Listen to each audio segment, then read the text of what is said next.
Yeah. Oh, right. Yeah. You just. Did you see Isaiah Carey get drunk over there? Was you there that night? Nah, I wasn't there that night. Homeboy. That's the homeboy, man. That's my boy, but he drink a lot. He arrested twice this month for drinking. Shit. Yeah. You would think somebody would drive. Handy gets you. This was public intoxication. Yeah. Oh, So he wasn't driving. He was walking around drunk.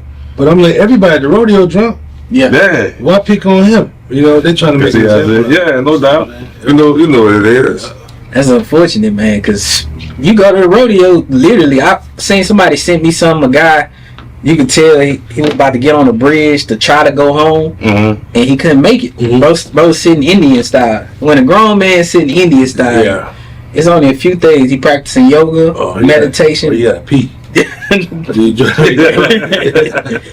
Yeah, I was just like, dang, man, they full of them drinks, man. So yeah. it's been interesting. I really, the more, this is my second year doing it, and the more and more I do it, the more I'm able to see the whole behind the scenes of it. And it takes a lot to make it happen. A lot of money is being spent, a lot of money is being invested in it. Right. And so it's very interesting. And other than that, Thursday, I look forward to every Thursday. Coming here with my brothers. Yeah. No doubt. We here with my guy You're our first official guest in this location. in this location. Right. man. So you're blessing the spot. Good. That's the best spot. Yeah, man. Want to give a shout out to our brothers DT and ASAP, man. No doubt. You know we gonna hold it down for y'all guys, man. It's Who are they? it's out with the co-host. Yeah. Oh, okay. Yeah. What's wrong with Yeah. that? Yeah. What's wrong with them is a good question. I'll tell you a lot. Nah, man. Look. Sap with nephew. Yeah, Shit about to be the next call. Weathers. yeah, big things. Big things. Yeah. Okay. They got track practice. So, Gymnastics. Yeah. T got the ultimate food truck coming with wifey. And Oh, okay. yeah, they doing their thing, man. like I always say, that's why there's 5 of us. Yeah. Yeah. You know, so we plug and play. Also, want to get a shout out. Actually, want to get a shout out to my man Ant from Antho Digital on IG.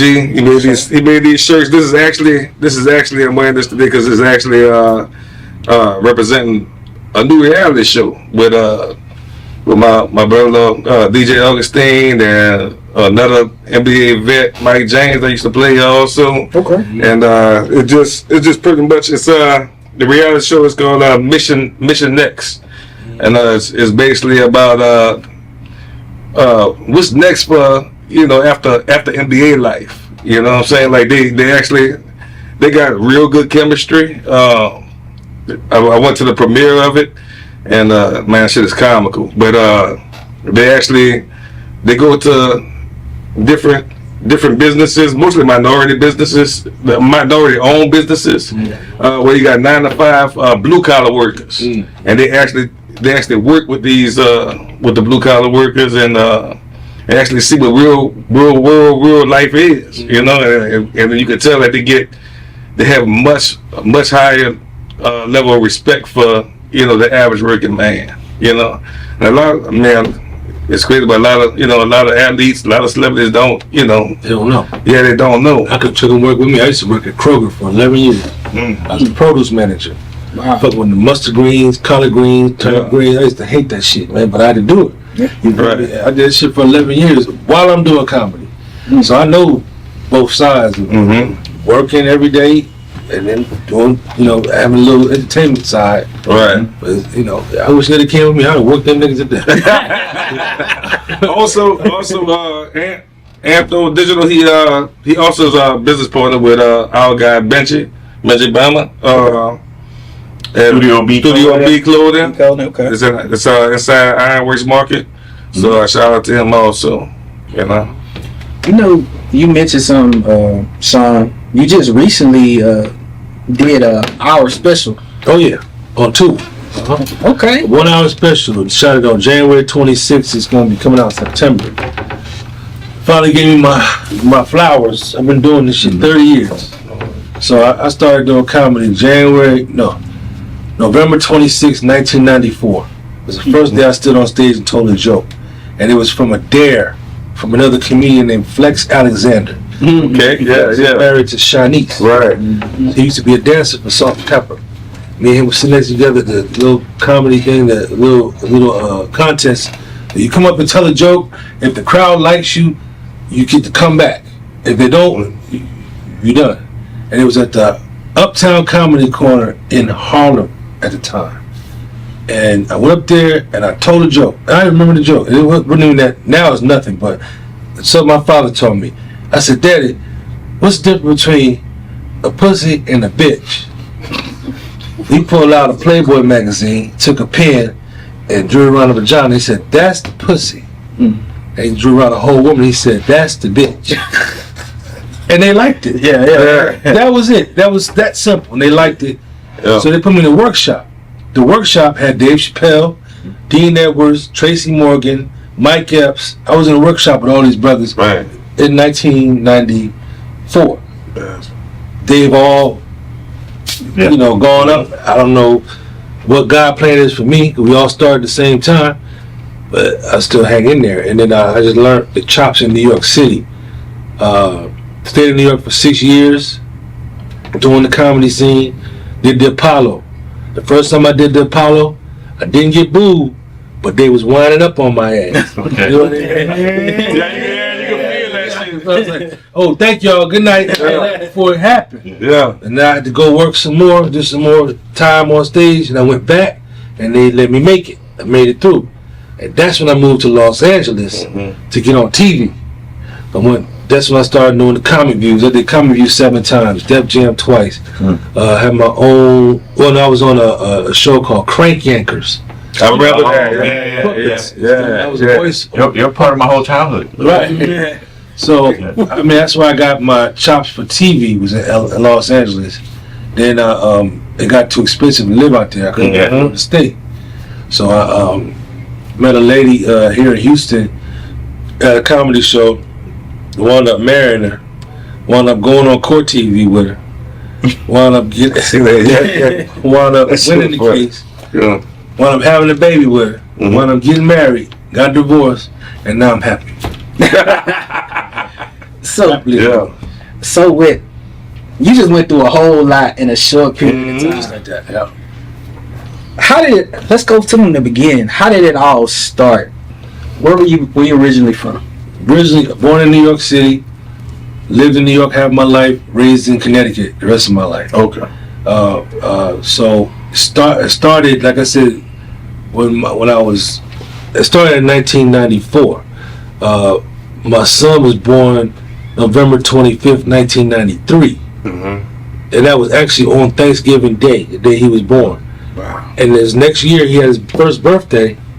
After his birthday party, I went to the city to have fun. Go to the comedy. Yeah. And I had never thought about doing comedy. I said, man, I could do that shit. I could do that. You know what I'm saying? I could do it. And it worked. So, don't get me wrong, I've had my bad nights. We all have had bad nights. But the worst thing you can do to a comedian is not boo him. Worst thing you can do to a comedian is don't say nothing. Damn. You gotta sit there. That's real. You telling your best jokes and them shits ain't working. Right. The boo is your exit to get off. If they not booing, you got to figure out what the fuck am I doing wrong and hit them with something else. That don't work, you just stuck. You know what I'm saying? So, it's been, man, I got a story. My story is one of waves, up and downs, goods and bads, parents passing, being the only child, having to take care of my mother, took time off comedy to take care of my mother while she had Alzheimer's disease, and she was funny because when the parents get Alzheimer's, they're not the same parent that you knew. Right. You know what I'm saying? So my mother never cursed her whole life, ever. Right. But when she got that Alzheimer's shit, true story. I had this lady helping me. Her name was Miss Ann. Miss Ann came in one day to help change my mother's diapers or whatever, and my mother was fighting her. She said, "Shawn, come in here. Your mama fighting." I walk in the room. I looked at my mama. She looked at me. She said, "What the fuck you doing here?" I said, "I'm here to help you, mama." And my mama said, "I don't want you to see my pussy." That's it. True story. Yeah, I get it. Yeah. So I turned that shit into comedy, but that was tragedy for me. Watching my mother like that. That has to be traumatic. Yeah. Yeah, I mean, do you find that comedy is a way of like therapy for, especially It's for very therapeutic. When I'm on that stage and I'm getting them laughs, yeah. nothing else matters. I don't care what I got going on before that stage. When I'm getting them laughs, I'm in peace. You know what I'm saying? And when I get off, I go back to reality. But yeah, that's therapeutic for me. Now, I know you mentioned you going to the Apollo. I went to the Apollo once, like a while ago. Well, yeah, it's been some years. But like watching it on TV compared to like actually going, I didn't realize it was different. Like actually going to the show, man. You know that shit is not just an hour. You know what I'm saying? Like a long show. Yeah, it's a long ass show. I mean, they had beauty contestant stuff and Edit that shit. yeah. But the crowd is really real. They really real. That part is real. Yeah. That part is real. And the only way I got past it on the second time, you remember that lady used to be in the front? Yeah. I forget her name. But I said something to her on that stage. I can't remember what I said, but I said something to her. And she stood up and came towards me and grabbed my leg. And I said, oh, I call her Miss Gladys. Because she was older than me. Yeah. You know, I'm like 20-something years old. Yeah. And I said, you gonna show me how to eat pussy? I said, something like that. Boy, the crowd went crazy. Of course, they didn't show that part on TV. Right. But that's why I got past it. I said some shit off the top of my head. Let me ask you a question about the past, right? You said Uptown Comedy Corner. Just correct me if I'm wrong. Was it the Uptown Comedy Club? The Comedy Corner. Uptown Comedy Club is in Harlem. Because Uptown Comedy Corner some of is the in guys you were working with, I remember Tracy Morgan and Flex ended up working in a show called the Uptown Comedy Club. That club, yes. And that ran for a while. I enjoyed that show. Michael Blackson was on it. That's right. Monique was on it. Yeah, and then a couple folks ended up working at Mad TV after the fact too, and SNL. So I was on that show. I did a couple episodes of that show. It was bagging. It was bagging back. Yes. When they would, and who was the dude? Jamaican. Oh, and he would hold the mic in the his name was Maceo, yes. That was the bed where you guys kind of went at each other. I did a couple episodes of that, but Uptown Comedy Club was actually on television. That's the one. That's what I'm talking about. So you did correct. That's where I first started. What was your best skit on Crank Yankers? Oh man. So look, if you guys don't know, it's a prank. No, I remember that. Yeah. I remember that. It was a guy that called. I called a guy about his wife. I called a guy about his wife at my job. At the job. Oh, I said, your wife is cheating on us. Yeah. This dude at the job, man, they running, man, be taking out the lunch and stuff, man. And the dude was like, what you mean, us? I said, she cheating on us, man. I remember that. God, dog. So, you come from a famous comedy family, or? Well, my uncle was a famous comedian, Robin Harris. Right. Shit, his kids, house party. Yeah, man. But you know, I can't live. I'm trying to. The thing is, I'm going to get out from under that umbrella because it's like to this day they'll say that's Robin Harris' nephew. Right. That's Robin Harris. I'm Shawn Harris. I write my own jokes. I never took none of his jokes. I do my own shit. But they keep on. They always put me in that category. And I'll tell anybody, that man. I'll never be as funny as him. In my opinion. I tell you, I'm sorry. I tell you this though. I've been looking at your YouTube videos and everything, bro. I hear it. You know what I'm saying? I hear him. Like it's in the book. Yeah. That's just natural. I'm not making that. That's how. Right. That's how I talk. Yeah, but you're funny as shit too. Like I'm like, it's in the blood, DNA. It's in there. And if you ask, I remember I had a conversation with Bernie Mac. Yeah. And Bernie told me he got the style from my uncle. Wow. He told me. And so you looking at Bernie, you see Rob. I can see it. And believe it or not, somebody say who's your top 5 comedians? Bernie Mac is my number 1. Okay. I ain't never laughed so hard I thought I was gonna have a seizure. Yeah. When he did that shit about the boy talking about milk and cookies. I was in the motherfucker in the movie theater on the ground looking for air. Yeah. My ears was popping, my eye, I'm crying. I never laughed that hard in my life. Yeah. So Bernie is my number 1 comedian of all time. Can I say one thing about Bernie? I met him. I was working at the Ritz-Carlton in New Orleans. I was a bellman. Okay. I was one. Yeah, especially during the daytime, I was the only black dude in the lobby. Okay. Black bellman. You know what I'm saying? Right. If you know how the Ritz is, then yeah. But so he when he walked up, he carried his own stuff upstairs and everything. Right. You know, but to the lobby, the upstairs lobby, and he looked, and he's like, hey, you know, you come help me. Mm-hmm. Like, yes, sir. Mm-hmm. You know, I got you. You know. Mm-hmm. And he really only had one bag. You know, Oh, I got I forget what he was down there filming something. I forget though. Right. So I escorted him up and everything, and you know, when you work for them kind of hotels, they try to tell you, hotels got deals. You know, they got deals with restaurants and other. Right. But so I'm telling them, you know, blah blah blah, and then at one point I was like, man, you want to know where some real food at? And he was like, that's what the fuck I'm talking about. Yeah. He said, come on, man, you know? Right. So then I started telling him about, you know, my spots, what I like, Okay. or whatever.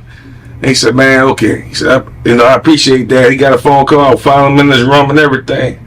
He sat down. I'm just kind of like, you know, he told me, he did like this, like, wait. You know, so I'm like, waiting. He get off the phone.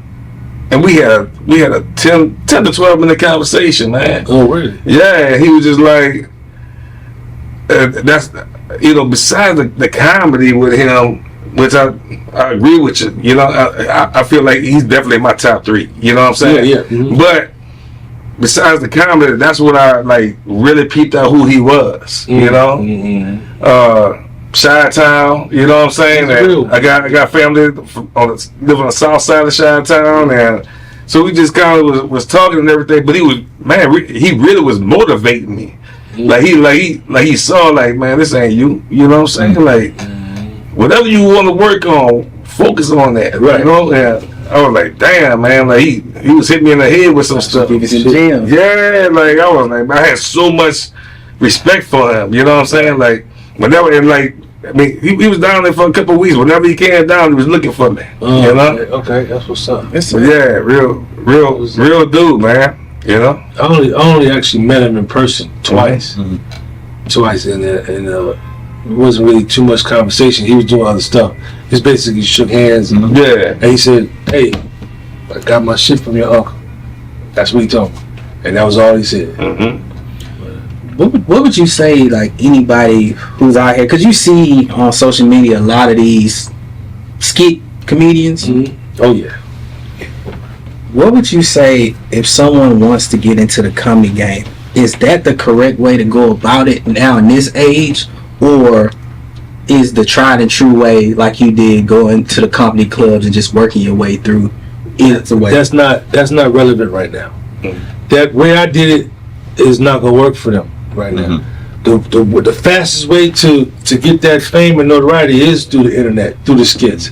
Because when I did it, we didn't have one at social. We didn't even have MySpace yet. You know, I remember going to Los Angeles and sitting online at the Laugh Factory outside at 6 a.m. to get on stage at 6 at night, and you only had 2 minutes. Wow. You had a 2-minute spot to prove yourself. And there was 100 comedians out there at 6 o'clock in the morning. Wait, and Laugh Factory right now, that's the biggest, hottest club in America. I want to answer that, yeah. Kevin Hart and them running. Okay. Chocolate Sundays. Okay. Hands down the best club in the United States for comedy. Because it's a mixture of people. You got everything, African, white, black, Mexican, everybody's in there. It's a melting pot. It's a place where a lot of tourists go. Yeah. So it's a free entry, everybody gets in free, and they just come there to laugh. You have your best set there and think you winning and tell that same joke in an improv and boot off stage. So it give you a feeling of entitlement of like accomplishment. If you accomplish something, all these motherfuckers standing up laughing. Yeah. Boy, it give you a false sense of hope. But it's a great club because you walk away with a tape. You can present that tape. Yeah. You know what I'm saying? You get some like you're real and all. Yeah. What's your favorite comedy club to perform at in New York City? Caroline's. Caroline's? Okay, Caroline's. Yeah. Caroline's on Broadway. So you've been there? Have you done Comedy Cellar or Comedy Cellar, Gotham, all of it, man, everything. Even Dangerfields. When Rodney Dangerfield had a club. Comedy Cellar is tight. but it's very personal. It's personal. It's Yeah, intimate. it's in a basement, dude. Like It's- you got to go down, like go downstairs. Yeah. Last time I did Comedy Cellar, Chris Rock bumped me. He got bumped. Okay. I was booked to perform, and everybody called my name, and he walked up and said, "Oh well, let him." Yeah. Different, like different. Say, hey, no. Well, no, what happens over there, dudes, are test material. Like let's say to talk about his process, right? You want to blind test new material, so they'll just pop up. Like Dave Chappelle, I was in one club, Dave Attell, you know him. Yeah, no, he just popped up. Yeah. And so everybody that was next got to go, and then he'll be up there 20, 30 minutes bent. The night Chris Rock bumped me, he walked up there with a yellow pad, Yeah, see? and he put the pad on the stool and said, "All right," and he started reading off the pad. So he was working out material. Yeah. I mean, I didn't get a chance to go up after that, but you know, they'll get bumped real quick in those places. Tracy Morgan bumped me before. Okay. You know, and then they go up there. I seen Tracy Morgan get booed, not booed, but bombed. Yeah. I'm like, you can put this dude up. You feel some type of way. Yes. You know, because it's my spot. I'm on the list to perform. He walk in and don't do as you think good as he should. Yeah. You know. So What is your joke writing process? How do you get your inspirations for your jokes? for my family, my kid, my son is the biggest inspiration I got. Stuff that happens to me on a daily basis. Some stuff is just funny, man. Just fun. Even with the truck situation, that's just funny now that I'm thinking about it. Funny. I would say it's funny now. Yeah. Just a little bit of PR. I watch my son every day and get jokes. Yeah. Cause he 15 years old, and all he do is jack off and eat. That's all he do. Eat all day long. Boy, worn out and got the itis, huh? Look, I'm telling you, because I keep buying him body wash. So I got him a bottle of X, right? Bought the bottle on Sunday. Friday, that bottle gone. He got the cleanest dick in the world. That motherfucker's dick squeaking. How the hell you going through? My X lasts me 3 months. Yeah. This dude X lasted from Sunday to Friday. Man, there's paper towels in that bottle. Damn. So you let him just, cause now you know that you let him just rock out, or you try to catch him. You try to get. He don't try to hide it. The difference is when we did it as youngsters, Yeah, man, we try to gotta hide eat tonight. that shit. You know, you lock the door, you go in the bathroom, wait till everybody gone. Right. This nigga don't care. We was at HEB in the cookie aisle. This motherfucker started fucking with a zipper. I said, you better not. Now, turn it loose, let it go. Don't you do that shit in. He don't care. Let me tell you, the first time I caught him, true story, I said, hey man, I'm about to go to Walmart. I'll be right back. He said, how long you gonna be? He trying to time it. Yeah. He's trying to time his nut. He about to get it. So I walked in my car. I said, shit, I forgot something. Time I turned back around, he in my house, butt naked, jacking off. I caught him red-handed. Caught him red-handed. And he didn't stop. Yeah. Typically, you try to cover up. Yeah. He kept going, walking towards me with the shit. I said, you better not turn it loose. You better not put that shit on me. He don't care. These kids are different today. Man, I wish I did have that energy right now. Man, Speaking of different, right? You started. I'm saying, you have a 30-year career, right? And I know comedy's changed with what you can say from then, and now we're in 2025, right? yes. And you got to ask, or you got to see who's around. Or Yes. you know what I mean? Yeah. How have you changed your craft? Well, my comedy never been that of disrespect to any community. Got it. I never used the word faggot or nothing. Talk to right now. To right now. Never. Right now. I'm sorry. Yeah. Okay, you beat Yeah. I say sissy. How about sissy? Oh no, what's the other one they use? Sassy. Yeah. Those over things. I never had that type of material. Yeah. Okay. So I never had to change anything because I don't talk about communities and things like that. I don't do that. I never did. Never did. And that's the thing. Is kind of like, are you totally against? Let's just say you just get inspired about some shit you see that just completely out of line, or that just something you just, man.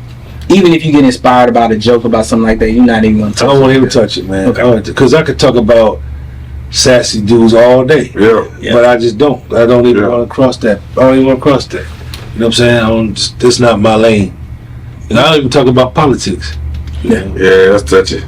And now we got a lot of jokes about Trump tripping, man. He even took away food stamps and Section 8. And he even took away, what's that shit called? Sulfur 8. He took Section 8 and Sulfur 8. You can't even get your hair done no more. God, you get mange out of dog with that.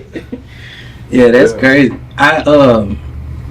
Now let me tell you, the funny thing is, the first time I met Shawn, like I had been seeing him like on social media and things. So I walk in, you know, big Dallas Cowboys jersey. I say, man, who this cat in this Dallas Cowboys jersey? And so we got the chopping, and then it finally hit me. I started putting two and two together. Right. I was just like, damn, that brother been on the social media and go to find out he been extended family this whole time. Extended family. Yeah. For almost 4 years. Yeah. It's extended family, but now about them Cowboys. Yeah. Like he what team is it? Saints. Yeah. Y'all ain't shit either. Now, y'all, let me tell you, y'all Super Bowl was when y'all beat us. Yeah. Y'all whooped us. Yeah. Real good. Yeah. And that's all y'all did the rest of the season. So long as we beat y'all, that's all I care. That was it. That was that damn hex that y'all put on for. we should have been back the 2 years after that though, but yeah, that shit. The league is on some other shit too. Man, you know what I'm saying? We in a rebuild though. It's all good. I can't get up. It's our team. Would you ever perform if Jerry called you up right now? And be like, shit. Hell yeah. Hell yeah. I'll be like Flex dancing for your ass. Jerry called me right now. I'll be like, yes sir. I'll be there. Yes sir. You got the flyer book? Yeah. I'll be right there. They touched on something. When I see you here, you there, you're all over America.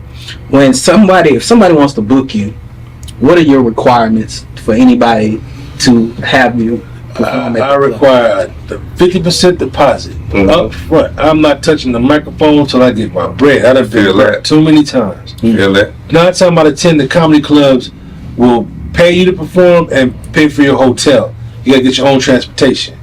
So Spirit Airlines is a comedian's dream. You know, I flew to Atlanta for $82. Pick up. You know, and if I'm gonna get $2,500 for the weekend, that's a lick. Yeah. You know what I'm talking about? Yeah. Then I sell my merchandise, it's another $600-700. For $82, that's a lick. And they ain't crashing right now. They're the only ones. Yeah, the only ones that ain't crashing. And them ones got the most people on it. Ain't that some shit? Yeah. But Spirit Airlines, that shit'll take your spirit away. I was on that motherfucker one day, and a lady came by. She said, "We have things for sale, right?" Damn. I was like, "Okay, let me get some water."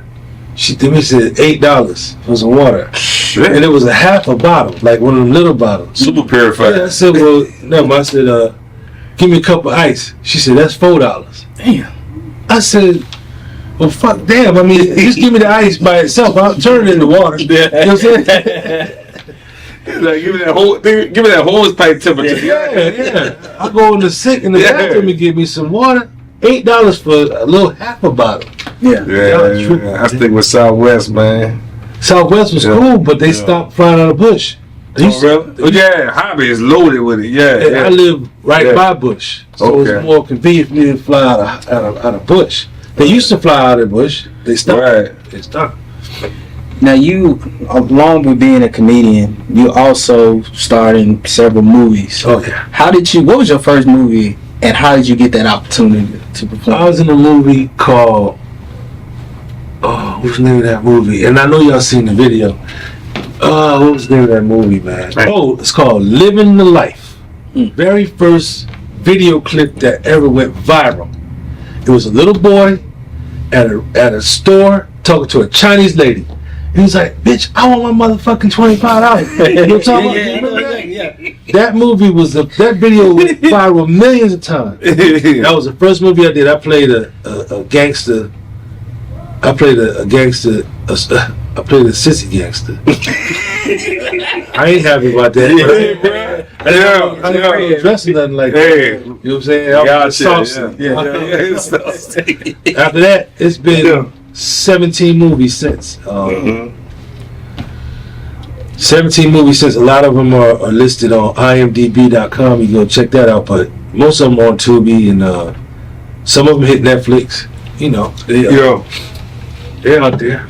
Do you, at this point in your career, is your focus more so the videos, like movies, or going out live performances? Which one do you prefer? I would rather do the movies now, because the road work is starting to wear me out. Yeah. You know, the movie, it might take you 3 weeks to shoot it, but you're done with it. Yeah. So now the work speaks for itself. Yeah. And everybody's paying into that, you know, after you did the work. Mm-hmm. But you got to go out every weekend. I got a son that, you know, I have full custody of my son. Yeah. It's hard for me to travel and leave. I can't take him with me everywhere I go. Yeah. And so it's, I get a lot more gratification from the stand-up crowd. Yeah. But I like the movies now. I want to do more. I want to do other things. Like I played a detective in my last movie called Henry. That's coming out on Tubi this year. Mm-hmm. I played assassin. I played an assassin on another movie called Deadly Escape. Mm-hmm. Okay. None of that shit had comedy in it. Nothing was funny about it. And I like to branch off into different genres. You know what I'm saying? I mean, I'm talking about I'm wrestling this chick. She kills me in the movie, but I'm chasing this heifer. I'm an assassin. Mm-hmm. They kept telling me, you can't be funny. I was like, I don't know how not to be funny. Right. That's me. It's like, keep a straight face. But they still laugh. You know what I don't like? I don't like when I watch movies where they got comedians. I mean, and no shade to Kevin Hart, because he was in this movie. I don't even remember the name of it, but it was just so off energy. You know what I'm saying? But Right. I hate movies where, you know, if I feel like they don't allow the comedian to bring their natural energy to the movie, Right. The movie set. You know what I'm saying? Like this the script and Stick to it. and you try to force the shit. You know what I'm saying? That's why I like directors to let me be myself. Mm-hmm. Because a director is supposed to write the script and tell his story. But then when he gives you the script, you're supposed to take his story and use your own words to tell his story. Mm-hmm. So if the director, let's give you an example. The director of the script says, damn, she got a big booty. I'm not going to say that. I'm going to say, damn, she got a fat ass. Right. My words. Right. I'm going to get your story across, but I'm going to use my words. And those are the things I like to deal with. You know, Right. Some of them let you do it, some of them don't. Stick to the script, and it's corny. Right. It's corny. Yeah. You're right. Just like, you know, just like one of our favorite franchises, Friday, you know? Yeah. Like, I'm just, you know, into recent years, I'm like, damn, like, I didn't realize how much shit was just ad-libbed and off the top of the dome, you know? Yeah. And that's what made the shit really so funny. Cube let them be themselves. Yeah. And that was it. That was it. That tends to work best, because it's just like, I don't know, it just kind of like you say some shit, then I got to be able to just... Mm-hmm. Exactly. And again, when you're writing the script, if I'm writing it in my mind, this is how I'm going to say this shit. Mm-hmm. If I give it to you, you might say it a different way, but you still get the same point across. And that's Right. the directors you really want to deal with. Mm-hmm. Now I don't, I'm sorry. I know, like, as far as, like, movies and stuff like that, it's really good for exposure. Yes. But do you feel like a lot of comedians, like, they get to a certain point where they still miss staying on stage in front of the audience? Yes. So another example. So Kevin Hart, you use an example. Kevin Hart, to me, in my personal opinion, he's funnier in the movies Mm-hmm. than he is on stand-up. Okay. That's just I've seen, yeah, I agree. the movies he do. Some of that shit be funny as hell. Mhm. And some of that stand-up, he take too long to get to the point. Mm-hmm. You know, you want rapid fire. You want that earthquake, that Bernie Mac, that bam, bam, bam, bam. You don't want to. Yeah. You don't want to get an audience time to breathe. You really. Right. You got to give them time to let the laugh out. Right. As soon as that laugh dies down, Yeah. bam, another one. Bow, another one. Yeah. Bam, another one.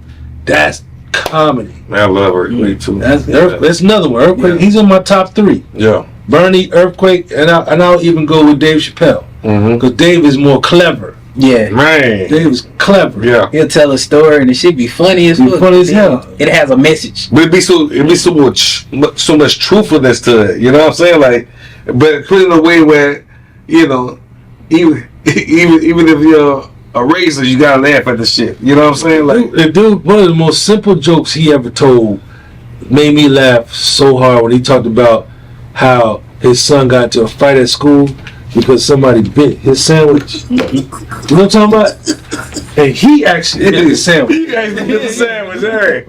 That sandwich biting, bitch? He said, yeah, I had enough. That sandwich biting, bitch? Boy, I died. That's the most simplest joke you can tell. Yeah. Boy, but that shit had me crying. Yo. What about comedy and just the whole movie production that people would not know that goes into it? The movie production? On both sides of it. The stand-up part of it is people don't know that you got to deal with these promoters, man, and these people be trying to jack you all the time. You got comedians taking your material. I'll tell you so much. There's a lot of groupies in comedy, female groupies. You think that these rappers and these singers got groupies, comedians got groupies. They be coming at you with their drawers off, ready to go. You would never know that. You would think, you just chucking and yucking with these people. There's a lot of female groupies in comedy. You got to fight them off. You got to ward your way. I'll give you a story. One of my comedian brothers, shout out to T-Ray Sanders. T-Ray Sanders, about 15 years ago, was on the road in Detroit in a blizzard. And they had him staying at a Super 8. Something else. Comedians don't never stay at a hotel where you got a door key. Open your door. You got a house key. Open your door. As soon as they say Super 8, I was like, You got to drive up to your door. You need an elevator and a lobby to stay. So they had him at the Super 8 in a blizzard, and he got paid his little money. And he took a girl back to the room, and he went in the shower and came out.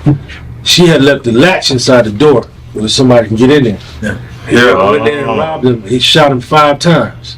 Dang. Left him for dead, and she ran out with him. And he survived. He's okay now, but just the trauma of that, it scared a lot of us. It's like, I ain't doing that groupie shit no more. Right. I don't trust these bros, man. Because a lot of time when you're on the road, it's just you by yourself. You by yourself. It was him by himself. Different cities. Different cities, Yeah. and they you got your little $1,000, a little $800, whatever. Yeah. And it's a lick. They're gonna try to get it from you, and then women will lure you into that danger. So I don't do that. Plus, I was never the one to be just out there screwing around like that, catching diseases and having babies all around the world. I never did that. Never. I had my fun. No doubt. Yeah. But I was a little more safe. Can I make a crazy left? Speaking of like somebody getting shot, so you were on the court show, right? Oh yeah. And we talked about it, but I don't know if you know why it's a famous clip with him in it. Do you guys know? I remember seeing it. Yeah, go ahead. So in the clip, you was arguing, I guess, with your ex-wife, right? Mm-hmm. And they were talking about happiness. I meant to say it before, right? Mhm. And he looks at the bailiff and it's yeah. like this. And he's like, "You're not happy." Right, and the guy's like, "Oh, I'm happy." He's like, "Nah." It's like some you could tell, the right? The judge used him as an example of a happy marriage. Yeah. She said, "Look at him. He's been married. How long?" He said, "Over 20-something years." And then she said, "See, over 20 years." I looked at him. I said, "That don't look happy." Yeah, he said he's not That happy. shit was hilarious. That does not look like no happy man. That shit was hilarious. She looked like that swole up. Then he turned around and murdered his wife. Yeah. In So real life. it went viral because he was funny because of what. Yeah. And then He's psychic. later it went viral again because this dude went home Yeah. Yeah. and And murdered his wife. man, And he got acquitted. what? Yeah. Yeah, acquitted. How so? Damn. Self-defense. Oh, okay. Okay. Self-defense. Yep. Wow, that dude was like 300 jack. He got acquitted. He was in the strip club the other night, chilling. He said, Oh, you get hilarious like You know what's that. crazy about life? It's like Yeah. the story you're following, and he just put the period on it. Yeah, Oh, that was shit. it. Right. he said he happy now. Shit. Damn. Oh shit. Yeah, true story. He said true story. Isn't that strange? Yeah. Yeah. Who would you say is in your circle that kind of like when you need a word or you need some advice about anything, just life, not only comedy, life, career, Who's in your like top 5 that you can just call up right now? My brother Greg, not my blood brother, my brother I've known for 30 years, Greg Bowman out of Atlanta, Georgia. He owns a company called Popcorn Remix. Go check him out. They make all. They got chitlins and Hallmark. Yep, they got hot wings. Hot wings. Oh shit. They got everything, bro. I mean, they got lemon pepper. They got king crab legs flavor. Yep. Hear me out. They got king crab. You like crab legs? I'm Yep. seafood. So look, I'm the wall. they got king crab legs. They got another one called lemon pound cake. And they got one called extreme butter. What you do with your crab? You put some lemon juice in your butter, right? Yeah. You dip your crab in that. Yeah. If you take a piece of that crab leg, that pound cake, and that butter, and mix them together and shake them up, pop it in. You think you got to pop it over? Dude, I'm hungry. That shit is good as I promise you. You know what's crazy? I'm doing my research on you. I'm like, man, he does popcorn too, man. He does everything because he does a good job promoting Right. and nothing but good reviews on that brand. Yes. Oh shit. That I want to say about Good your brand material. too. Yeah. So it's Shawn Harris, right? But you make it a point to say comedian Shawn Harris when you introduce yourself on your profile. You know my merchandise. Yeah, and I No think doubt. that's excellent branding. Obviously, because that lets me know exactly where you're coming from. Right. If I need to hire you for a Right. corporate gig or I got a show coming, like I know what you do. Exactly. I gotta tell you. Yeah. But yeah, so you asked about my circle. Yeah. Then I mean, I got quite a few people in my close circle. My brother Countryfy is a comedian out of Atlanta as well. Here in Houston, I don't really have too many. Well, actually, no, my boy Kaz, he a DJ. I confide in him. Of course, I confide in your cousin. You know, cousins, Yeah. the male and the female. Yeah. GG is like, he's like a brother to me. And T, you know, that's my, you know. Yeah. Anyway, it's a lot of people I can talk to about different things. Not having any siblings is hard. You know, I don't have no brothers and sisters to talk to. So when I got close to your family, I adopted them like they's my family. You know what I'm saying? And like the family reunions y'all be having, and remember Thanksgiving? Yeah. Thanksgiving. Remember Christmas? Yeah. Come on, man.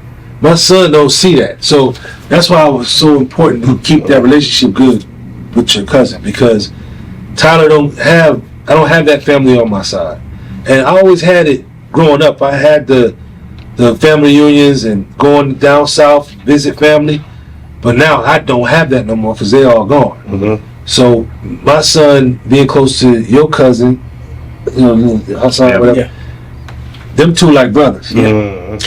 So they all treat us like family. You know what I'm saying? So we really appreciate y'all. So how long will that reconnect happen? Like it's been almost 4 years. okay. I'm just new to the scene. Yeah, I feel you. I feel you. Yeah. So It's just amazing, man, like me coming from New Orleans, like I as a kid, I guess you kind of, you know, you limited to who your parents was closest to. Right. As you grow and you become an adult, especially these days with social media, like you were saying earlier, you have more access and or you log into Facebook or IG and you're like, man, wait, hold up. Right. But this one got the same last name as me, or this one got my mom's maiden name. Right. And then you start to connect the dots and shit. You're like, damn, like, wait, hold up, you know this one too. Right. You know what I'm saying? Like, it's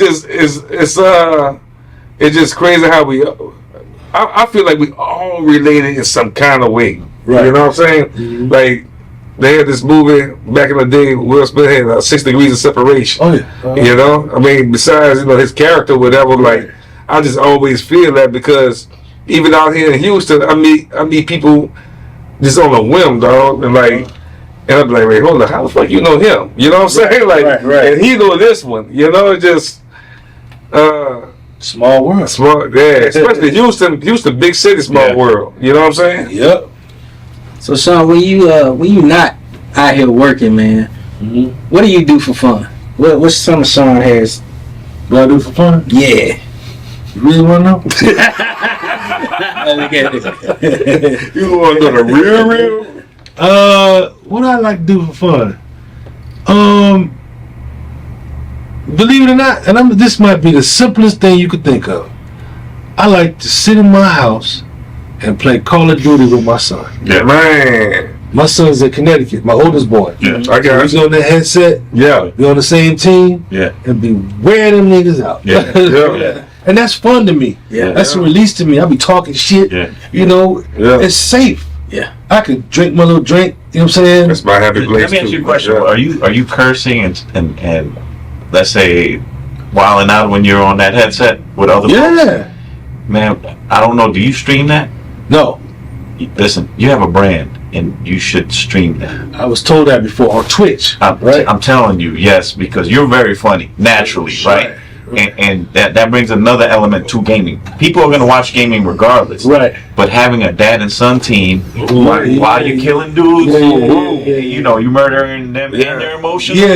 That's a good idea. I'm just letting you know, like That's a look great into it. idea. Yeah. I never thought about that. You got to change with technology. Yeah. Right. Especially from your son's eyes, you know. Right. But I play video games with my son, and I find it super awesome because it's what I don't like, right, is that I beat his ass like a Street Fighter, right, and then like a day later, 24 hours later, he mastered the combos. I can't get it. He got me in there, and then he's talking shit too, Bro. like dancing around, and I'm like, dude, Let me like, give you a funny example of a story. So my oldest son, Shawn Jr., is 31. yeah, When he was, I'm gonna say 12, I had full custody of him too. So I tried to get him to play football. He didn't want to play. Mhm. So I bought Madden. Bought Madden, and he liked the video game. He just didn't like the physical part. Yeah. So I beat him 100 million times. Yeah. Right. Mhm. Back to back to back. Whooping. This boy was determined to beat me. Yeah. And that made him love the game of football. Then he started playing for the Miami Dolphins. Ooh. My son made it to the league. Wait, he was playing for the Miami Dolphins? When he got older. And he got got 22 it. years Yeah. old. So from 12 years old, I introduced him to football in Madden. Mm-hmm. And he, he played the game, Yeah. but his focus was to beat me. Yes. And I beat him. I be talking shit. 35-0, you son. Yeah. On his 15th birthday, he beat me. I got a story. It's in one of my documentaries. He beat me on that, and he started playing football, and that boy made it to the league. Wow. So you humiliated him into greatness. That's how you shit. make sons. Yeah. That's how you do it. Come on, Black fathers, man. Yeah. Yep. Do you think that a lot of the issues we're having with the younger generation is because fathers are not in the home? I believe that 100%. These women are raising these boys, and these women, I mean, they do the best they can, with what they have, but they can't teach them how to be no man. Yeah. I don't care what you say. You're right. They can't. They don't know nothing about that Axe lotion being gone 7 days. They don't know. We know as fathers, and they do the best they can. Trust me. But they still raising. Some of them are raising these boys with women attributes. No doubt. Yes. And The emotional part of it. Too, emotional. that Yeah. I think the man figures in the house is detrimental for son and daughter. You know what I'm saying? Yeah. Because a lot of times mama try to be best friends with their daughter. You know what I'm saying? Yeah. And if you ain't got that daddy, you know what I'm saying, to put their foot down like, nah, you ain't leaving out here with that miniskirt on. You know what I'm saying? Like, you ain't leaving out here with them yoga pants on, with the yoga shorts. You know? The flip side of that, let me give you an example. So let's say you got a mother, father, son, and daughter, all living in the same house. They got both parents there, right?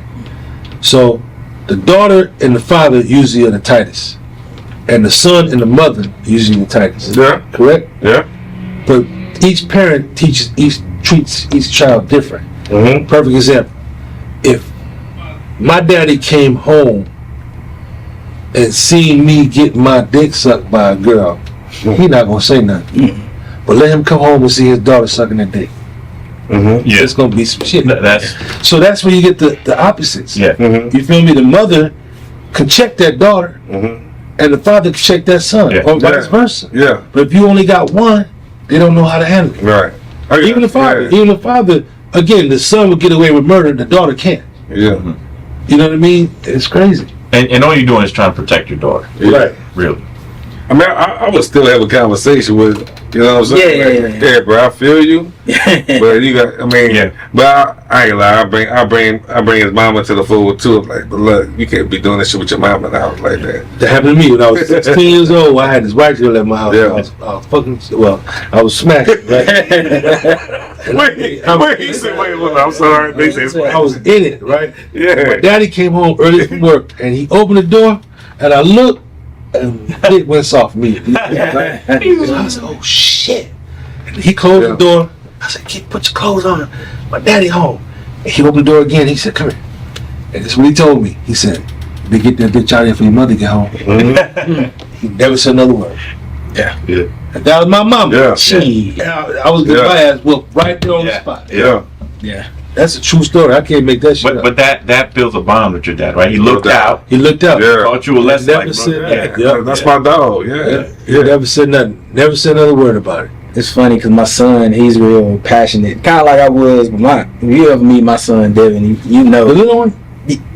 My boy. I know. Okay. Yeah. He passionate. He played basketball. He rough. And so one of his teammates didn't want to pass the ball. The teammates suck. I ain't gonna lie. He got that football mentality Yeah. going to the court. Yeah. Dog. Yeah. He's like, he has no kind of athleticism at all, and so he didn't a pass on the ball, and bro literally bounced one time and just run with that hoe. Oh, shit. And so then he, at one point he got mad, and the coach told him, "All right, Devin, you have to spread the ball, because my son is the kind of like mentality like nobody's gonna take it to the hoop. I'm gonna take the bitch myself." Right.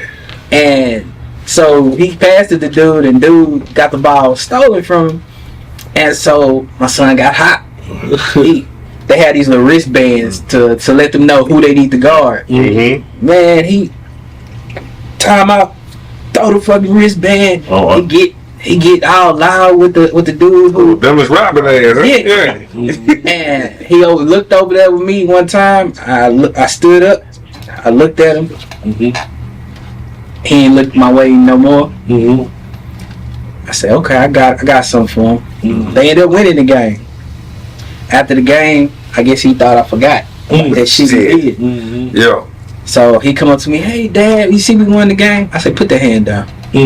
I said, bro, you have to learn how to understand as a young man. If you don't learn how to control your emotions right now, when you become a grown man like daddy, that shit got repercussions to it. I was like, you pull that shit again, you would not get back on this court. And he started boo-hooing. His mom going, what's wrong? Well, then you won the game. I was like, yeah, they won the game, but you ain't see the shit your son did. He over there just That's when she need to keep her mouth shut. Yeah. No disrespect. No, real talk. You gotta let that be that. Yeah. Real talk. I just explained. I mean, I just talked about this shit in my own house the other day, about 2 days ago.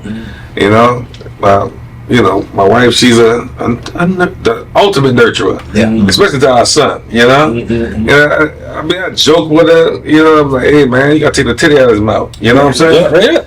And she's like, be quiet. But when I do talk to him rough or whatever, she's like, you gotta talk to him. I'm like, hey man. Like, you not talk to him like that. Yeah. That's she said? Yeah. I got the same thing. You not talk to him like I'm that. like, hold up, man. Like, I'm the one that's gotta keep him on his toes, because you're not gonna be the one to keep him on his toes. Right. You are the nurturer. Yeah. Nurture him. When he's sick. But do that. Yeah. That's your place. That's your place. Yeah. But let me take my place. Exactly. You know? He can't lay up on my chest when he's sick. Right. He lay up on yours when he's sick. Yeah. My oldest son, my young boys, my son, mother now has a son that's 30 years old. He ain't got no job. He don't have no ambition. All he do is smoke weed. He stay in her house, sleep on her floor, and he ain't going nowhere. And that's the boy that I married her. He was 10 years old. I'm trying to raise him and my son. My son that made it to the NFL. My son that I talked to him. You got 3 voices in me. The first one is, hey bro, do me a favor, take that trash out. Yeah. Cool. You don't do it. Next time, hey man, you got that trash? One shot. Or the third, motherfucker, that take that trash out. Right? Yeah. I'll give you 3. Yeah. I'm supposed to give you 3, but I'll give you 3. So when I did that to her son, you ain't got to talk to him like that. All kids ain't the same. That's true. But as a young man, Yeah. he gonna be a young man all his life. Right. So look where you at now. Right. Sleeping on the floor right now as we speak. So you do it then. That's your headache. That ain't mine. So we ain't bashing women. We just want to let y'all know.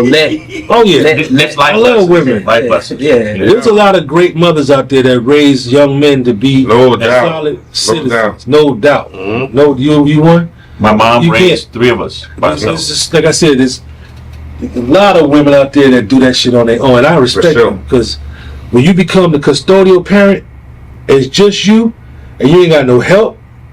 That shit is hard. Yeah. These dudes out here ignoring their kids, not paying no child support. Them dudes, they need their ass whooped. You know what I'm saying? Because it's ridiculous. It's a hard job raising these kids, man. Yeah. And I respect those women. And then there's the good part, right? That I miss, that I give my son, which is nobody took me to baseball games, basketball games, and everything that I used to do with my dad Mm-hmm. that got taken away from me. Mm-hmm. Other people's dads did it for, like my one of my best friends' dad took me to my first baseball game. Gotcha. You know, took me to Great Adventure. Right. My mom couldn't. That's She was New always Jersey. working. Yeah. Yeah. Okay. So you know that. And you know, I grew up. I was gonna ask you what borough. I grew up in Queens and the Bronx. I lived in Queens. I lived in Rochdale. Rochester. I was in Jamaica Ave. That's where 50 Cent used to live at. Yeah. And Yeah. stay right I there. lived by LL. Oh, you was on Ilion Avenue. It was Van Wyck. Not far from Ilion Avenue. Yeah, correct. Liberty Ave. Yeah, or yeah. Van Wyck That's where Expressway. Run DMC from. Yep, the Bristol Hotel. Yeah, we all got some New York leads. Yeah, y'all do y'all niggas always Yeah, be around. True So story. glad. The funny thing is, Sean always sends me like hip hop just videos. Oh, we can get into that. So The classics. we're in the car over here. I got my hip hop playlist. I know. Why y'all watch Yeah. me change the fucking tire outside? Yeah, they're like, What's funny, Sean? While he was in the car, we was just waiting. yeah. My boy had text that said that, hey, yeah, I'm helping this lady change a tire. Yeah. I saw it when we pulled up, but I didn't put 2 and 2 together. Oh, man, that bitch like, yeah. My boy was like, damn, man, y'all could have came. Yeah. I I was thought like, that was your call, but that was like, it ain't him, it's me. I wouldn't have helped you. I wouldn't have helped you. I'd have called AAA. I wouldn't have helped wait. That was in my mind. That shit got you believe. I'd call AAA. God damn. I ain't gonna live shit. Then some couple of our brothers came out there, but they, you know, Yeah. it wasn't much help, but it's all good. I got it. So Sean, your top 5 hip hop. Top 5 hip hop. Number 1 favorite rapper of all time is Big Daddy Kane. Nice. Ooh, I like that. Yep. I Number like that. 1 of Long all live the time. King. Now we doing groups. We doing just rappers. Rapper. Just rappers. Do the rappers The and rappers do groups. The top 5. Number 1, Big Daddy Kane. Number 2, DMX. Number 3, Nas. Number 4 would be, I'm gonna say Guru, Okay. Gangstar. Okay. Next stuff. And number 5, top rapper of all time would be Rakim. I like that. That's Now, what I was groups, gonna ask. groups, I'm gonna go number 1, EPMD. Number Nice. 2, Run DMC. Number 3, Public Enemy. Number 4, I would say would be Pete Rock and CL Smooth. Man. Number 5 would probably be NWA. Nice. And I left Ice Cube out of my top 5 because I only had 5. Yeah. Ice Cube was up. He'd be my number 6. That's a Nice it's a little list, classic bro. list. Yeah. I don't know how old your kids are. My son is 12, and I've exposed him to all that stuff because he don't know who EPMD is. So Really? I play So What You Saying, and then he'll Really? play me a song. He introduced me to stuff. I introduced him to stuff. He likes Tupac. Yesterday on the way to basketball practice, DMX, Right. right? Like the original DMX when it first came out. Yeah. Yeah. All that. I'll tell you one thing. In New Orleans, we love DMX, dog. Especially when it came with that double CD. Oh, my God. That was a rap. And you know, it's Tupac ain't in my top. Yeah. But Yeah. Tupac to me was a lyricist. Mhm. He wasn't I forgot this nigga here. You gotta give me 10. You gotta give me 10. This right here is really like my. Yeah. Hold up, I'm gonna let you just I was hear. going to tell you, since my son's been 2, he loves Lil Troy, Want to Be a Baller. Oh, shit. You know, and that come on, he's like, Yeah. I read man. Redman. oh, Redman. Redman, Newark, New Jersey. Yeah, I knew it. Different, yeah. And he ended up working with EPMD in the Hit Squad. He was in that one of Redman's first verses to me was the hardest one was Headbanger. Yep. You remember the Headbanger? I was in that video. So okay. I'm about to show you something. I'm about to take you way back. This is before comedy. Yeah. So I was in the music first. I was a producer. Okay. I produced stuff from Biggie, but what happened was I didn't know the publishing game. Yeah. So I would make a beat and just sell beats. You got Diddy? Oh shit! You know what I'm saying? Yeah. So I got A lot of people did. Yeah. $5 to get a beat. You know, I need the 500. That's right. So I don't know about this publishing years later. Yeah. Right. So I got burnt so many times, I left it alone. But I started off working for a company called Classic Concepts, Okay. which was owned by Ralph McDaniels of Video Uncle Music Ralph, Box. Video Music Box. You know what I'm talking about? I used to go to 4:30 every day. And I used to be an intern. Really? I was on the set with a lot of videos. Like I said, he's part of my whole childhood. Moving shit around, moving fish tanks Crazy around, Sam. chairs around. Boom, and Crazy Sam. Yeah. So I wound up getting a lot of videos. Okay. I was getting a lot of videos, and I started seeing myself on TV. That's when I was like, I need to do this shit. Like I'm that just shit. doing background though. You know, you see me, you see my face. Yeah. Motherfuckers like, oh, I see you in the EPMD video. I see you in the MC Light video. I see you in the. That shit was hitting you like, you know what I'm saying? And that's where I got the love for the camera, you know, TV. But yeah, man, I'll show y'all some shit. Hold on. Yeah, that's exclusive. How many people know that? I mean, I'm gonna show you one from a Houston legend that's gonna fuck you up. Watch this. Watch this. For those of you, this episode will be on the Movers and Shakers. The YouTube. It's going to be converted to podcast. It's going to be everywhere. Man.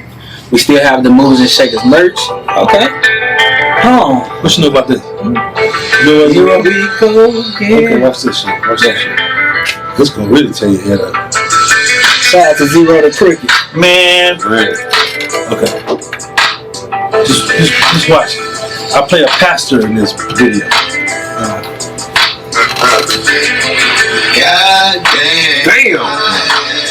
Young years. I work so damn hard, but I was a roadhead for a while. worse with every breath I take. Yeah. It's like that's what you do. Maya in that video. Man.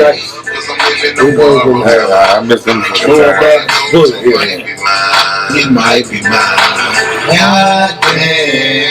That's that young rope. Yeah. To my faith, they used to tell me it was gonna get great. Tell me still grinding. Bruh. I'm still in the same He's place. a fit. Anytime I get off the ground, Got the 4X on with the shoulders. Look at Maya. Mike still look good. You want me playing a pastor? Here we go again. Wow. Yeah, you gonna see more than that after the whole video. She used to be out here live, huh? She look good. Okay. But it doesn't mean I'm in the wall. I got to have to keep from crying. Good times are Damn, that is There's no reason to feel ashamed. Yeah. I had an opportunity to play in the game. I can't stop. 98% So here, put a quick pause on that. So I did hear something, man. Tell us your Zero story when you went to his house. Oh, Come on, man. wow. I did my research, my man. I know stuff. We ready here at the Movers and Shakers. I forgot the name of the DVD he did. We did DVD together, and I remember I went to Zero House to be on one of his albums, one of his mixtapes, and I got thirsty. What's it? He does a good Zero. He said, "There's some soda in the refrigerator." So I grabbed the grape Sprite, No, it was a grape Sprite in there. It was Grape a bottle Sprite, of yeah. Sprite, but He it was was like, he's fancy, man. Yeah, this is different shit. Yeah. You try this. They get shit. this from Japan? I poured that shit in the cup and I drank that shit, man. I was fucked up. You hear me? It was that lean. It was that. He said he got sleepy. Man, I was so sleepy I didn't know what to do, man. I was like, man, what? He said, that's not. So he said, that's not. You got the wrong I Sprite. said, you got the wrong Sprite. You're supposed to drink this one. It's like, this ain't no syrup. You can't put this on no waffle. Yeah, that's what it was. That ain't no no Sprite, that's syrup. I said, syrup? You can't put this on no waffle, motherfucker. You got introduced to I that was Texas too up off that. Let me go back and say something. Talking about real quick. Yeah. Before we go, talk about H-Town legends. R.I.P. to Sylvester Turner. Yes, sir. Definitely. Talk about publishing and stuff, because I just was listening to her stuff. Oh. R.I.P. to Angie Stone. Angie Stone. Angie Yeah. Stone. You know? My sorority sister. Oh man. Talk about sorority stuff, right? R.I.P. to the family of Caleb Wilson that just recently passed away due to Hazing. hazing. Yeah. Oh, yeah. Southern that's right. University. I thought they stopped doing that. Yeah. Nah, it's sliding away. And R.I.P. to a musical legend, Mr. Roy Ayers. Roy Ayers. Yeah. He passed. Yeah, and also Gene Hackman. And Franklin Gene Hackman. Yeah. That People was. getting out of here, man. Get your Yeah. life right, man. I know we'll do religion. We but lost get a your lot life of right. great ones in this. Irv Gotti also. Oh, yeah. Yeah. Where about her? You know, Yeah, man. too early too. So Shawn, what's on the radar for you in the future? Yeah. You can start 1 year, or you can go all the way to just 5 years. Man, I just want to support myself and my son, my granddaughter, off my talent. No doubt. That's it. I'm tired of, working and, God give you this talent. And Yeah. if you don't use it, you lose it. Yeah. And there's no reason why you gonna give me this talent and don't let me make my living off of it. Right. Yeah. It's pointless to have it if you're not gonna live off It's it. crazy because I feel what you're saying, because people like us, right? And I was doing music before, and you're around everybody, and you're this close and this far at the same time. That's crazy. I seen a picture of two people digging. Yeah. They had a pickaxe. Yeah. And this dude was digging and digging and digging, and he had a long way to go to get where he was going. Yeah. But he kept going. And this other guy over here, he had that much dirt left to get to where he needed to be, and he quit. Yep. Then they showed this guy that kept going, and he made it. This dude was one pick away from making it to where And he he gave up. He gave up. Ain't that a I'll never quit. If I don't make it past what I'm doing right now, I'm gonna die doing it. And I will say this, man, you got a good resume. Bruh. You got movies, talk about Squatters, because you didn't just act in that, right? I was a squatter for real. Oh, okay. So this guy, his jokes are like for real. Okay. Yeah. When I moved to LA, I couldn't afford to live out there. So my homeboy, I'm gonna say your name, Curtis Baldwin. Yeah. Curtis Baldwin was on a show called 227. Yeah. Okay. He played Calvin. Legendary show. Calvin. Wow. That was my brother. That was my homeboy. Yeah. He showed me how to squat. So what you do, you ride around neighborhoods and look at people that got fucked up grass. Yeah. You know nobody living in there. Yeah. Boy, I wish a motherfucker would, right? Like my grass ain't looking good. Yeah. Boy, I'm telling you. I got some shit for him. Yeah. Let me tell you how you do it though. So you go over there, pop the lock, get in the house, however you get in the house, change the locks. Once you get inside the house, go straight to Staples. Remember Staples? They have a pack of leases. You can get 10 leases for like $8. You turn the lights on in your name. Turn the cable on in your name. Now you got 2 bills and a lease. The police come, you live there, that's your property. You have to get evicted out of that house by the owner. And the eviction process in LA takes up to 12 months. Because you get 3 passes. So you go there the first month, 3 months, I need time to find an attorney. Go back to court and give you another date. Now you live for free. So there's one dude. That bullet is a lot quicker though. It is, but then you going to jail. I mean, it is. You got to go through a legal process. Now my utility bill, see. What I'm telling you. So what I did, let me tell you what happened. Is one time we got a house. I went there, I cut the grass, made that shit look real nice. You know what I'm saying? I'm in the front yard barbecuing and shit. Wait, hold up. You had the dirt to be in the front yard. I was say, fuck the thing, I'm gonna be out here. That's wild. Front yard barbecuing. My homeboy had pit bull puppies in the back. We were selling puppies and shit. That's wild. The nigga, the owner house drove past. And he stopped, he said, "Ugh," and he backed up. And he drove in the driveway. He got out, older man. He had some overalls and a straw hat. And what y'all doing in my property? I said, this is my property. What you talking about? He said, no, I own this house.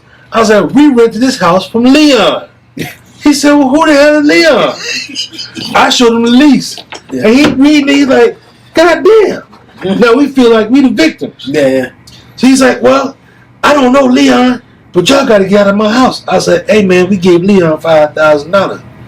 I don't know no goddamn Leon. We made Leon sound like he's a real person. Yeah. Now he got to go through legal eviction. Wait, he said we feel like the victims. Yeah. What's that called? The Squatters' statute of rights. limitations It's called and all that? squatters' rights. No, I know that, but yeah. The squatters' rights. That was one. I'm gonna tell you one house we had. You ever seen a movie called Why Do Fools Fall in Love? Yeah. With Lorenz Tate Yeah. and Halle Berry? Yeah. You remember when she had that nice house on the hill with the pool? Yeah. And he fucked it up? Yeah. We had that house for 18 months. They Damn. couldn't film in there because we owned it. We had the rights to it. This guy. They had to get us evicted. So, Man, who the fuck this made how you got squatter into rights? the movie? It's huh? So this was It's what in the led you movie. to make the movie, right? Yeah. So you not only acted, this one you wrote. I wrote that one. Okay. Wrote it and executive produced it. How many movies have you not just acted in, but produced, written? Two. Two. Just Got it. two. So out of the other 16, I was in somebody else's movie. Yeah. Yeah. But I executive produced two. One is called Squatters, and the other is called Rent-A-Car. Rent-A-Car was Is that how you still like you run a car and then just keep it for years? that too. No. I'm messing. The movie Rent-A-Car was a story about how this drug dealer left $10,000 in the car and had it returned, and he was trying to get his money back. Okay. He's like, y'all, I need my car, but the car got rented out to somebody else. Yeah. They didn't know the money was in the car. So he's looking for He was it. looking for it. Now he trying to kill us because we took his car and rented it to somebody else. It was funny. What do you like the most though? Do you like the movie / Hollywood side, or do you like the stage better? I like the movies better. Mm-hmm. Like, 'cause it's one and done. Yeah. Okay. And then you can watch that shit from now until you die. Still be getting paid out. Still be getting paid up. That stand up, you only as good as your last show. Mm-hmm. So I could have killed it last night, standing ovation, and tonight stick up the joint. It's a hit or miss, you know. Okay. So the movies, it's one and done. You know what I'm saying? One and done. Dude, what you got coming up on the in the future? Any new movies? Touring, any shows? Yeah, I'm doing movies right now. I have a movie I'm about to shoot called Mr. Carter. Mr. Carter is about a dude that do credit card scams. You know? I see like a theme here. That's what, Yeah, based on his expertise. no, this dude, he scammed us. We got scammed. Okay, by him. Man. He got me for 10 grand. Real talk. And to this day, I never got the bread. But I mean, I was kind of in on the scam. Yeah. But I didn't get paid. Right? So basically, he used to run his credit card through the little machines at different barbershops. Okay. And he would charge the barbershop $2,500 and say he bought some rims with it, right? So the barbershop / whatever they had, once you run the card through, the company gets paid no matter what you use the money for. Yeah. Right. So he ran the card through for 10 grand, 2,500, 2,500, 2,500, and he got the money and never came back and bought us our bread. This dude was so bad. Damn. He sold his mama life insurance policy. He couldn't bury his own mama. Damn. That's how bad he was. That's going to hell Don't material. do crime, kids. You ever heard that club called Grooves? Yeah. He had something to do with that. I don't want to talk about that. Never mind. Yeah. Yeah, man. Yeah. He's a dirty one. He's a dirty one, boy. How could anybody reach out to you if they want to book you for business or? You can reach out to me on Cash App at comedian Shawn Harris. No, it's fucking Real shit. comedian Shawn Harris on Instagram. It's just Shawn Harris on Facebook. Comedian Shawn Harris on TikTok, and I'm not hard to find. You just type in. You go on YouTube and type in comedian Shawn Harris, and you find everything. Yeah, and you did a good job of branding because when we pulled it up, and that's important, guys. Like, make sure your brand pops right up. Yep. Well, there you have it. Yes. Movers and Shakers. DJ Waynehead, ASAP. Can I ask you a question? Why they call you Waynehead? Man, I got this in college. You know?